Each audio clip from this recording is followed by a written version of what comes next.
Welcome to our channel. Today we how to authorize Jira to manage escalations using Opsgenie. Detailed guide step by step clearly. Begin by logging into your Jira account using your credentials. Navigate to the Jira dashboard and locate the project related to your escalations. In the project sidebar, click on Project Settings.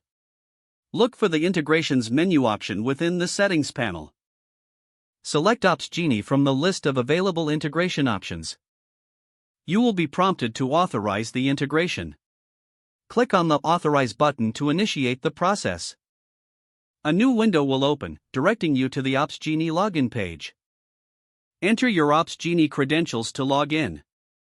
After successfully logging in, you will be asked to grant permission for Jira to manage escalations. Review the permissions being requested and click Allow to proceed. Return to the Jira interface, where you'll see a confirmation of the integration. To configure escalation policies, go back to the Opsgenie dashboard. Select the Escalations tab from the sidebar. Create a new escalation policy by clicking on the Add Escalation button. Define the escalation rules according to your team's needs. Specify who should be notified and how often when an issue escalates. Ensure to save your changes after configuring the escalation policy. Next, link your Jira project to the newly created escalation policy.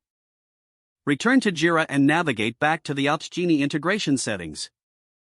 Connect your project with the relevant escalation policy from the drop-down menu. Finalize the integration by clicking on Save Changes.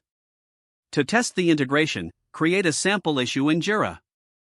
Simulate an escalation scenario to ensure notifications are sent via Opsgenie. Monitor the escalation process and verify that team members receive alerts as configured. Make any necessary adjustments to the escalation criteria based on feedback. With everything set, you can now effectively manage escalations using Opsgenie integrated with Jira. If the page does not load, refresh the browser or try again in a private or incognito window. Make sure you are using the correct email address, then retype it carefully to avoid small typos. If your password is not accepted, use the reset option and create a new strong password you can remember. Don't forget to like this video and subscribe to our channel for more step-by-step tech guides.